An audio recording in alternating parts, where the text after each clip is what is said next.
Diane Winslow vão à procura de informação junto de um amigo da Diane. Aliás, é uma questão que também aparece aqui que é interessante, que é a facilidade com que as portas se abrem quando se é do meio e quando se conhece as pessoas. Não é propriamente uma questão de cunha, mas realmente dá um jeitão quando não se tem entrevista marcada, quando se pretende ter acesso a este documento, àquele, há realmente sempre portas que se abrem quando um sorriso que é habitual, uma palavra amiga ou alguém que já se conheceu noutro qualquer espaço realmente consegue, e nós temos que isso se passa na vida real, não é? De qualquer modo, numa dessas situações aparece o seguinte: Diana, é um prazer ver-te de novo, como estás? O seu interlocutor era um homem na casa dos 50,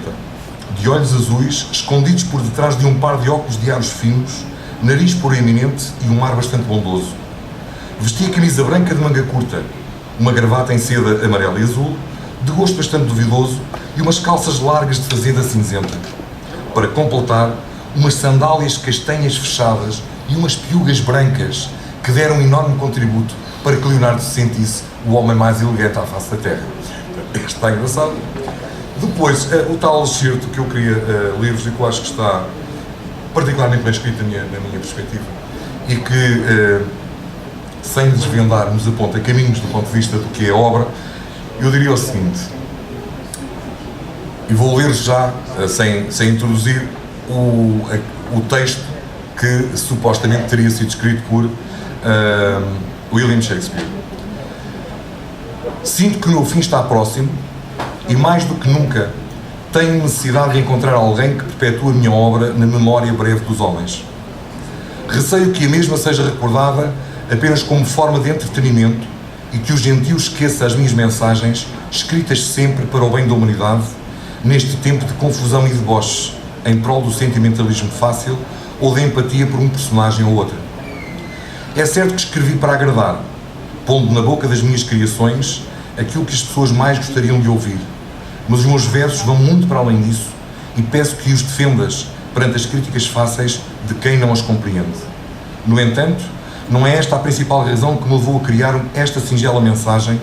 cujo secretismo é essencial e do qual terás tomado consciência pela forma como te será entregue. Devo advertir-te, minha querida filha, de que quer esta carta, quer o conteúdo que a acompanha, te colocarão em grande perigo, pois este mundo em que habitamos ainda não está preparado para as revelações e ideias aqui contidas, pelo que a ignorância e o sectarismo transformá-las-ão em heresias civilizacionais. Eu fico por aqui, só para desaguçar o apetite. De qualquer modo, isto nos remete-nos ainda para outra questão que tem a ver exatamente com a questão, com épocas como a do Renascimento, ou mesmo com a do Iluminismo, que sendo épocas de transição e quando aparecem ideias que de facto são arrojadas, desafiantes para os poderes instituídos, colocam sempre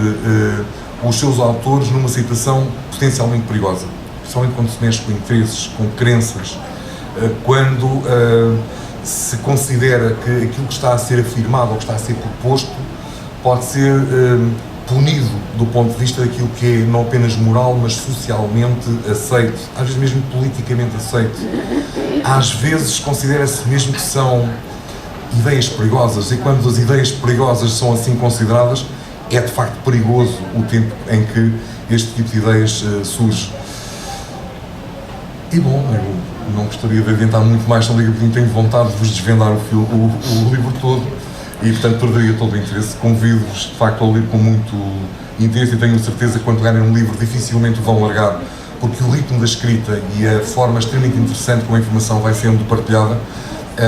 é, de facto, convidativa para uma leitura intensa, sistemática e de modo a que nós possamos dizer Nuno, escreve depressa ao segundo e nós estamos ao pé. Então, só tenho para dizer. Vantagens ter o Vítor como apresentador destas sessões de apresentação do livro é que, de facto, depois dele falar fica muito pouco para dizer, porque a maior parte das coisas ele revela e revela muito bem.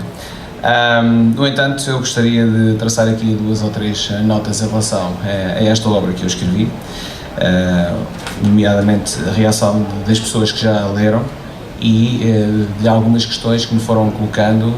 à medida que foram fazendo essa mesma leitura ou, eventualmente, posteriormente. Uma das questões que me colocam muito é como é que surgiu